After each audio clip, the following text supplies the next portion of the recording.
Hello! So I'm going to try and do this in one big chunk, save myself some editing time. Hopefully that won't affect anything. I'm sure, if it does go wrong, then it won't matter anyway. I'll just have to spend some time doing some editing. But anyway, you're not here to hear me waffle. You are, but you're here to see me waffle about the Kingdom of Equitaine Alpha 2 version. So, if you're seeing this, you'll probably have followed the news from here, and if you're seeing it for the first time, Kingdom of Equitaine, their Alpha 1 book is being upgraded. We're going through a change, from Alpha 1 to Alpha 2. Some points changes, some updates to some designs, other bits and pieces have changed, and we're going to go and have a look through and see what's what, and see what we think of it. Yeah, let's get on.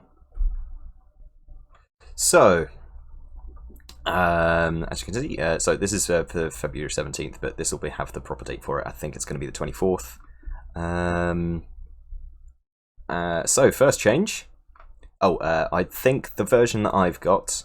So this line here is going to change. So a model from the Kingdom of Equitaine army book with Fey Spirit that is without Fey Spirit, sorry, that is fleeing can never use an armor save. So that means that anything that's fleeing that isn't a character on a Fey steed or any of the models from the Fey section in the book, they all fail their armor saves. So, or fail their Aegis saves. Sorry. Currently, it's specific to Courage, Ordeal, and Honesty. But with this with a change to Penitent Knights, they can flee now. You'll have to see the unit entry to see what I mean. And basically it meant that they could flee and still take their Aegis, and because they can have a champion that can cast Orisons, they could potentially get themselves up to a 5+ Aegis while they're fleeing. It's a very fringe scenario, but it's been changed to models without Fey Spirit just to get rid of that. So that's the one change we've got. So change to without Fey Spirit that is fleeing can never use any Aegis save. And then we move on to proper changes. So this is probably going to make the Penitent Knight bit a little bit clearer for you guys. There's a new army model special rule for universal rules. It's called Daring. Units with more than half of their models with Daring cannot voluntarily declare flee as a charge reaction and must reroll failed panic checks. So there are some more. I think there was some feedback about there's loads of fearless in the army, and could we remove that just because it devalues fear, it devalues terror. So change there, but keeping a fairly knightly theme. So they can't voluntarily flee, the models with this, and they reroll their failed panic, which is pretty cool. Free discipline banners on those, essentially. Yeah, I think that's a decent change. I think fear and terror having a bigger impact on the game while keeping elite knightly models, elite and knightly, is all pretty good. So yeah, nice and simple. See if it changes things. All the rest of this hasn't changed. Slight change to Orison. So additional instances of Orison X on the same model do not stack unless they are written as Orison plus X. Basically, Orison plus X has been removed. So the instances where you had a Sainted Cleric where you'd be producing 2 Orison tokens with the same model, or Sainted Damsels where they produce 2 Orison tokens at the beginning of the game. That's no longer the case. If you've got a Sainted Damsel, she only produces 1. A Sainted Cleric also only produces 1. A Sainted Paladin, for example, as well. So I think, it looks like a very small change, but I think this is pretty huge in terms of where you put your Sainted. I think it's a massive nerf to putting Sainted on a Damsel, which is probably good because I think it was very cheap in the first place. I've been using a Sainted Damsel and it's been very, very good. But that's where half of my Orison tokens at the beginning of the game come from. So reducing that by 1 means that I'm down to 3, which is pretty huge and probably makes the price point for a Sainted Damsel more correct, as well as on a Sainted Cleric. I don't think it changes much on a Sainted Equitaine Lord because they're just so good in combat with, you'd have to be putting a Paladin on there, and I think using Paladin on your Sainted upgrade is a bit of a waste. So not a change for them, but for the other two, I think that's potentially pretty big. But decent change. I think that's sensible. I think certainly Sainted Damsels personally was a little bit of a no-brainer for me, keeping them safe and producing a load of Orison tokens and everything. So decent change there. The Bastard Sword has been redesigned, so it's no longer a light lance and or spear, depending on whether you're infantry or cavalry. It's now simply a hand weapon, attacks with a Bastard Sword gain +1 strength, and the first round of combat +1 AP. So way simpler, no more, you know, is it a spear and a hand weapon? Do you still get your parry if you charge Forlorn Knights? All of that is gone, it's much simpler, it's just +1 strength, and if it's the first round of combat, you get +1 AP as well. So nice. It's a little bit of a buff as well. I think maybe Rending Banners are less of an auto include on Questing Knights. So I think that's nice. Simple and a little bit of a buff, I think, there. The Hereditary is the same. So, Divine Judgement. Of course, it came over from the old book, more or less the same. It went to Strength 7, AP 4, Multiple Wounds, D3. It's now, after the wielder completes a charge, attacks made with this weapon gain +2 Strength and +2 Armor Penetration until the wielder is no longer engaged in combat. So I think this is really good for Hippogriff characters. Originally, you know, the only way to get to high strength with them was for very strange Bastard Sword builds, because you really need the shield on the Hippogriff to get to that 2+ armor save. You can get to a 1+ with Ghostly Guard, but it's not worth it in my opinion because you can't hide him very well. So you really need to go for a Bastard Sword, and then that will get very expensive, and you know, there's only so many decent builds to get the decent AP out of that as well. So this is pretty good for them. I think it's good overall for the game as well, rather than having that the Saint with the 7 Strength 7 Multiple Wounds D3 with +1 to hit and causing fear and all that good stuff. So I think this is a sensible change for the game. I think it's a nerf overall for Equitaine characters, but it also helps them stay in combat longer. So I think the old Divine Judgment was very polarizing. Either you charge in and explode what you've charged, and then you get countercharged, or you just zone stuff for an entire game, or you manage to catch out your opponent and just explode like 500-point models just with ease, basically. So I think this is sensible. I think it helps grindy Hippogriff characters. I think it's better overall for the game. I think the points value is probably a lot more correct than it was. So yeah, I think this is nice.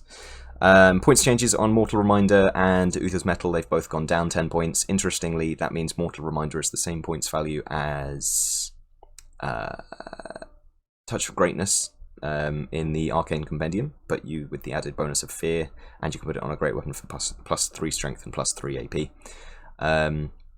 Which is cool. Uther's Metal has gone down 35 points. I think that's good. I think this is a really interesting item. I think it's a bit, if you're playing against MSU warriors or you're playing against ogres, then suddenly it becomes less exciting, or loads of single models. So it has to be against units that are big enough for it to work, but I think it's a nice cheap item to put on a BSB maybe. And I think maybe with this points value we might see it more often, hopefully. At least I'd like to try it. So Prayer Etched. So it's no longer reroll armor saves, which again I think is very sensible. The old Alpha 1 version had a weird interaction with Flaming Wards where it blocked Dragonfire Gem. And I think just a 1-up rerollable is probably something that you shouldn't see out of, like, a dwarf book. Certainly not without a special save as well.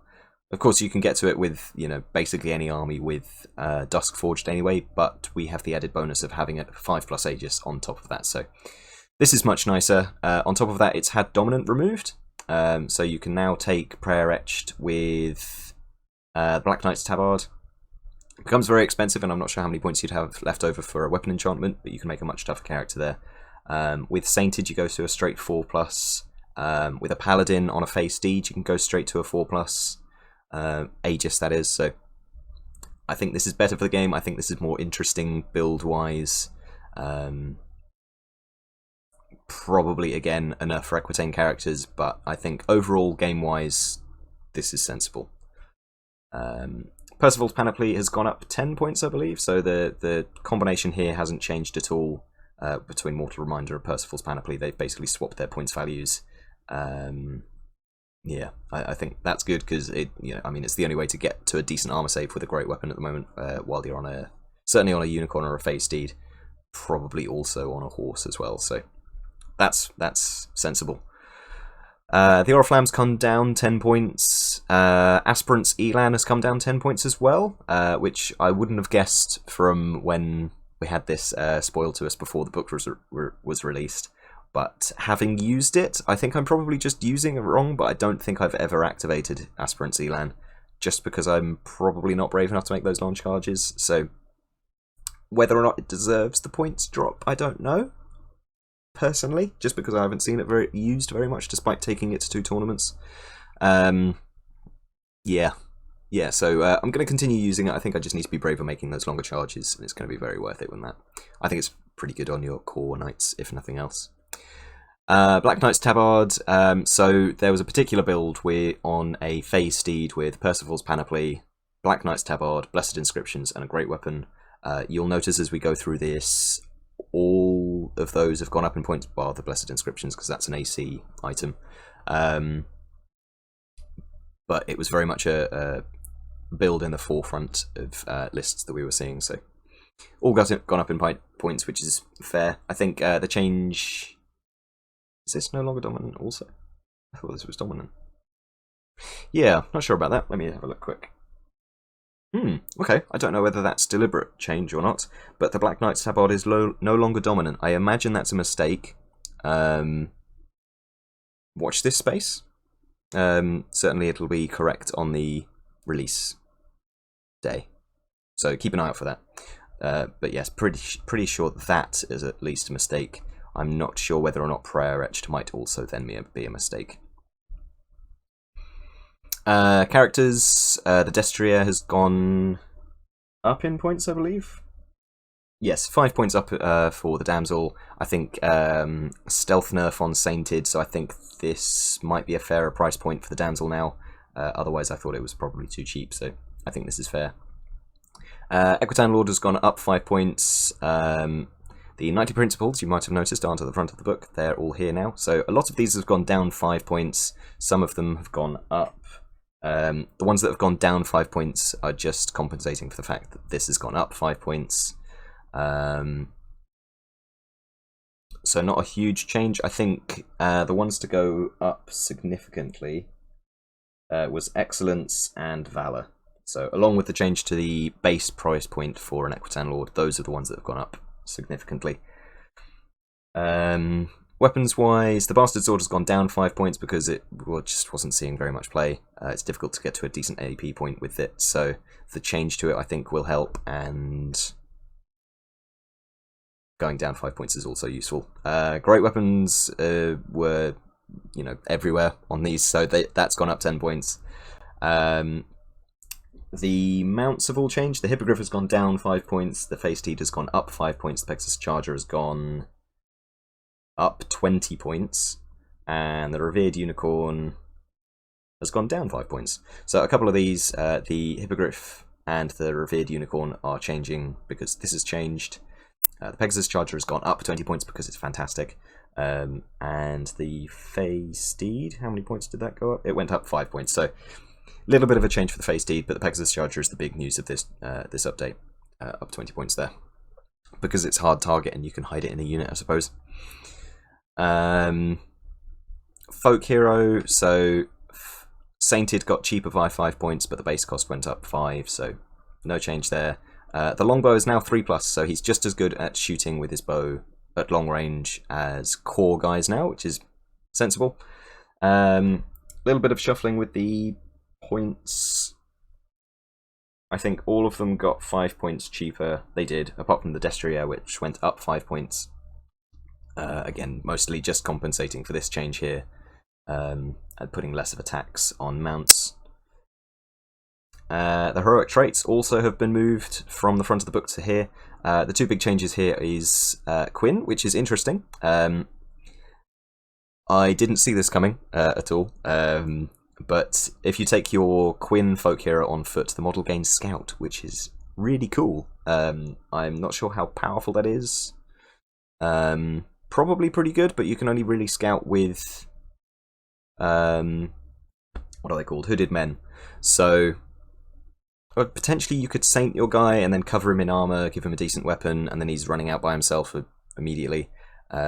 Becomes quite expensive at that point, but could be fun to try, because only a 20 mil square is going to be quite hard to cover all of your backline with, so potentially hilarious. We'll see where that goes.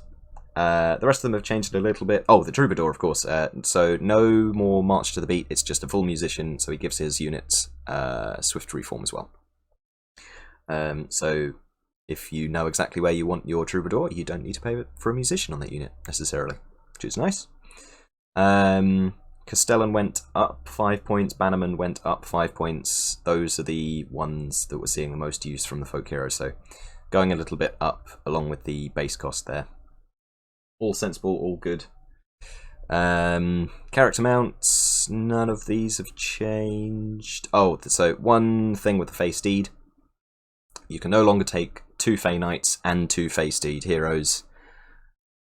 I mean, you know, good. I think for cowboys at the power level of Equitaine Lords, Paladins, Sainted, and the Fey Knights, 4 of them running around is very much not what we want to play a rank and file game for. So, you know, regardless of whether or not this is a nerf or, I mean it is, but it's very much one that's good for the game as a whole. So, yeah, we'll take that. I think the Fey Knights, spoilers for later on in the video, but the Fey Knights have changed massively as well. So, I think, you know, they'll be more exciting to play. And you know you can't make the Fey Knights more enticing and not change how many of them you can take along with characters. So that's all good. We'll take that. Core. So Knights of the Court, first of all, have been removed as a unit entry. There's lots of feedback saying basically they're not different enough from core feudal knights to warrant an entire separate unit entry. So they've lost their sworn companions, I think the special rule was. So they've just got bodyguard now. They are a 1 point upgrade for feudal knights. So they've got massively cheaper. They still count towards special, but they are like 9 points a model cheaper. The starting unit cost is also considerably cheaper, I think. Which is all good, because I mean, I don't think I ever saw Knights of the Court, even in theory. I think people just looked at it and went, well, you know, Penitent Knight, Questing Knights, Knights Resplendent, Pegasus Knights, Hedge Knights, all far more exciting, all far more flexible, but still leaving this kind of beginner-friendly unit in the book is a good idea for much cheaper, and without having to use up a unit entry, so all very sensible. Big news for Feudal Knights besides that, though, is they are 5 points cheaper for a starting unit and 5 points per model cheaper for extra guys. Let me real quick have a look in the Empire book and compare that. I know cross-book comparisons aren't great, but it gives you a little bit of an idea, doesn't it? So core Feudal Knights technically are actually cheaper than Electoral Cavalry with Knightly Orders now. Of course, they don't come with, you know, we come with a lance. They have to pay for their lance and everything as well. So that's quite interesting. Yeah, the banneret has also gone down 5 points. So check your core, guys. If you had a big unit of Feudal Knights, you'll probably have gone down 50 points-ish. I know my unit has.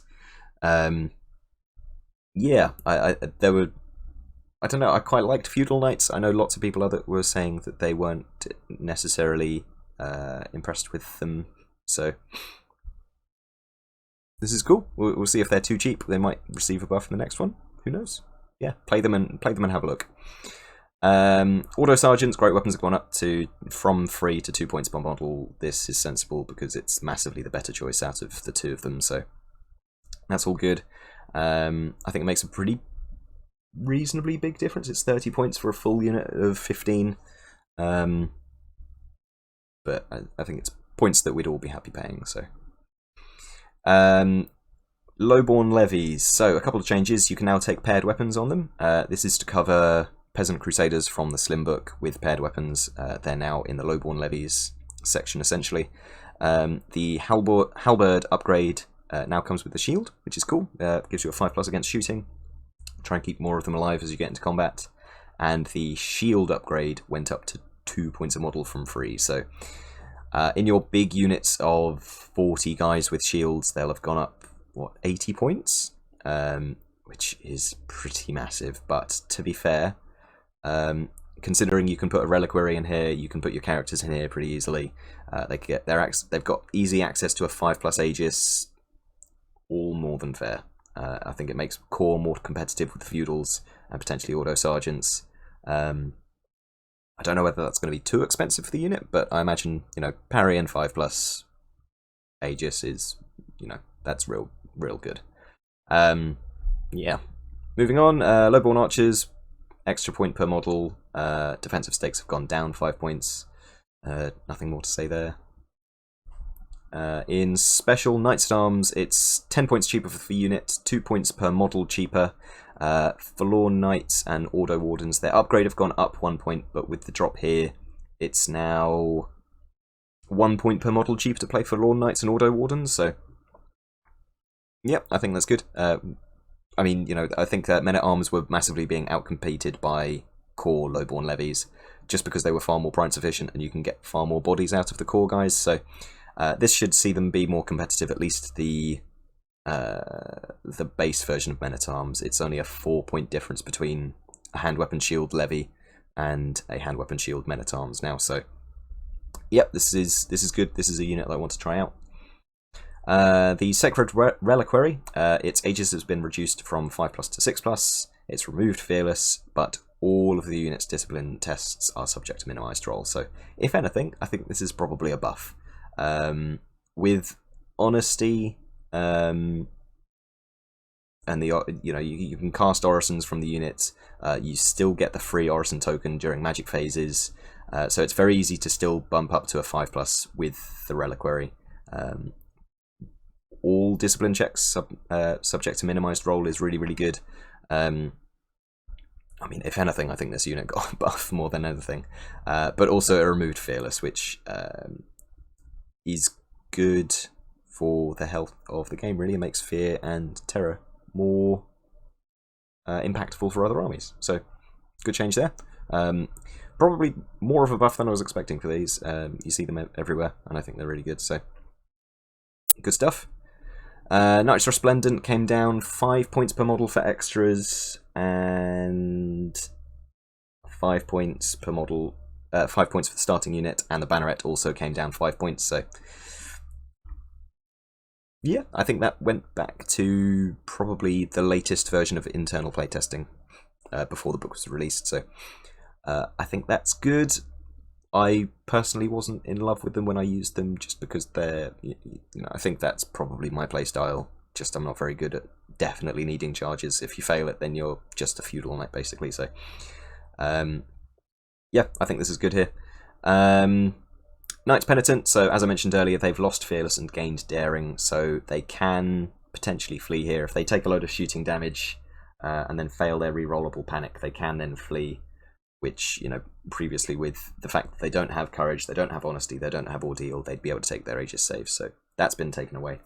I think...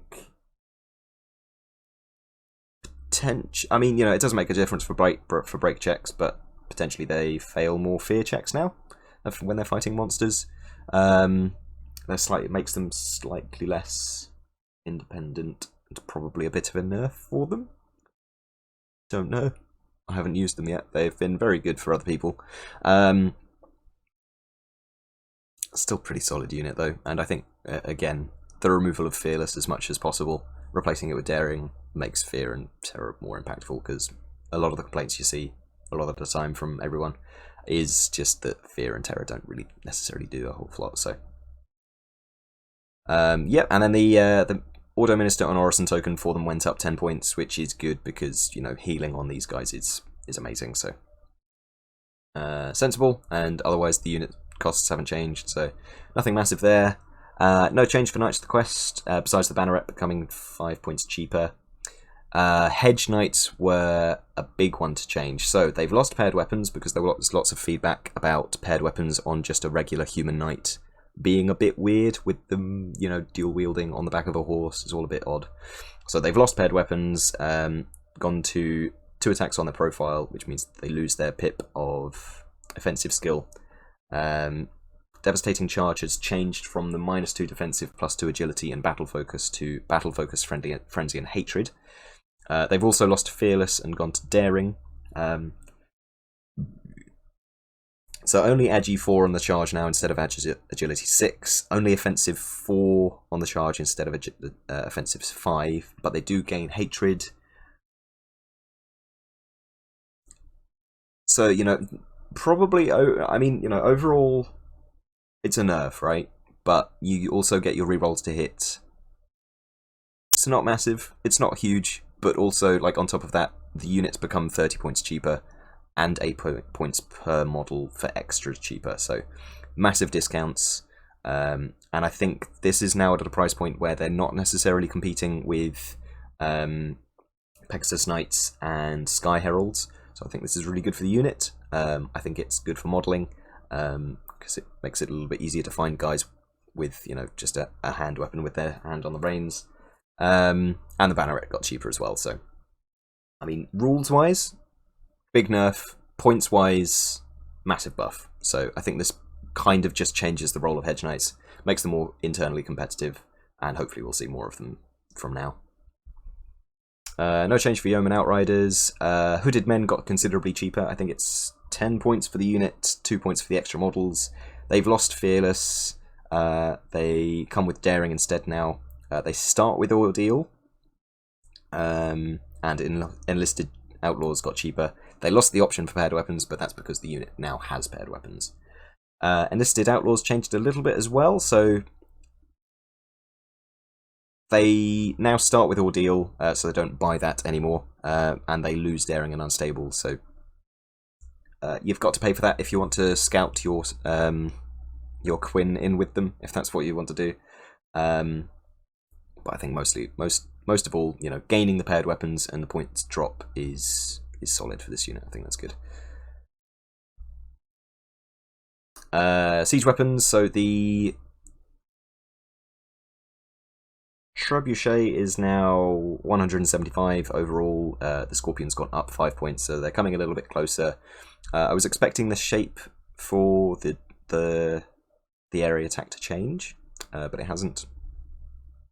Not necessarily a bad thing. I mean, it's still really good against the units that we struggle with, so that's fair. I think the Scorpion going up in points is fair because it's incredible. Potentially it might just get to a point where it just needs to change rather than the points going up. I don't know. It might be worth experimenting with that while we're not, you know, a gold book, so yeah. No changes for Pegasus Knights. Sky Heralds are 5 points a model for extras cheaper. Naiads are massively cheaper, so they've gone down 30 points for the unit and 5 points for any extras. No changes to their champion upgrade, so for the price of the old unit with 5 of them and the upgrade, you could now have 7 of them and the champion upgrade. Or it's just 270 for the Conclave, which is really nice. It's a big change. The Friar's Lantern has gone down 10 points, which I'm very pleased with because I really like Friar's Lanterns. I think they're amazing. The Ladies' Courtyard. So, down 30 points, up 5 points for the Courtyard of the Dusk, but that's still down 25. And crucially, it's now a 4+ Aegis all the time. So I think with the change to the Aegis, with a 30-point drop, I think this is a far fairer price point to be paying for this guy. I'd like to try it out now. I think it's nice to have options to put magic outside of the character section. I think that makes it more interesting and more possible to build lots of cowboys, lots of killy big characters, which is what Equitaine want to do. So yes, hopefully we'll see more of these dudes. And then finally, big one until last. So Field and Stone and Streams and Spring is a thing of the past. We've now got 3 flavours of the Fey Knight, all based around the background of the Fey Court, I believe. So go and check it out in Tales of Chivalry. There's a whole story explaining like the different. I think they might be minor gods. I might be wrong. But yeah, so each 3 flavour of the Fey Knight is now kind of a champion, a chosen, or a warden of those 3 Fey beings. First one being Champion of the Green Knight, so it's nice to see that back in the book, at least through this way. The Fey Rider gains Bastard Sword, and the model gains Stubborn, and counts as a champion for the purposes of issuing and accepting duels, which essentially means he's exactly the same profile as he used to be. I think minus an attack and bigger base, and he's got a better steed, but... the Chosen of the Snow Child, Fey Rider gains +1 attack, and each enemy model in base contact for each enemy model in base contact with it, and its attacks nor parry. So I think those 2 are the Field and Stone and Streams and Springs of the old version, but with newer names. I think I prefer these names. These names are much cooler. And the last one, which is the big one, Warden of the Hooded Man. I think this is the one that I really want to try out. The model gains Terror, and the Fey Rider gains Lance, and its attacks gain multiple wounds 2 against large and gigantic. So we have lost Divine Judgment in terms of multiple wounds, but we have gained an entirely separate cowboy who isn't necessarily as good, but also he's strength 7, AP 5 on the charge with multiple wounds 2, which is a different kind of good. I think that's better for the game. I think it's more interesting. I think it's really cool. Of course, he gains Ambush as well, so I think the ambush has changed a little bit, so it's no longer dependent on the upgrade that you've got. It's either water or a field terrain instead of the board edge, but otherwise follows exactly the same restrictions as ambush. And you've got to be touching the edge of any field or water terrain, so I guess around the boundary of it. Yeah, I think that's very cool. I think the points have changed for him slightly. Yes, he's gone up 5 points, but I think that's fair because all of these are much better now. You're not dependent on having that one...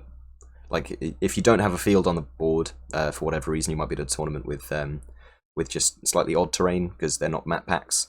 If you don't have a field, then all of a sudden you've got to deploy them normally, which is just weird. So the field or water makes that a lot more flexible. And 3 flavours just makes it more interesting as well. Oh, and of course, the final change... Fey Steeds for characters have a breath attack that's strength 4. Now the Fey Steed for the Fey Knight also does as well. And that is everything. So I've gone down through the points values anyway, but we'll stop on there so you can have a look through, because I've rattled through and I might have missed a couple of them.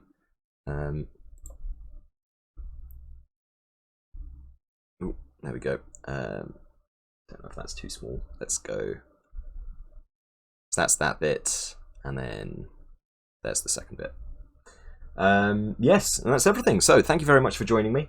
That was probably a little bit longer than I was expecting it to be, but yeah, all exciting stuff. I'm really thrilled to with these changes, particularly the Hedge Knights and the Fey Courtyard and the Fey Knight. I think that makes them far more interesting.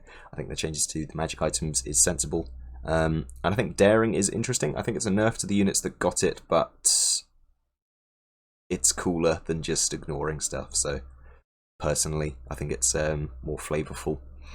But yeah, that's everything. Tell me what you think in the comments below, and head to the forums for to give your feedback in the feedback threads and to discuss it with other Equitaine players and other Night Mage players. I'll have all the links in the description. Thank you very much for watching, and goodbye.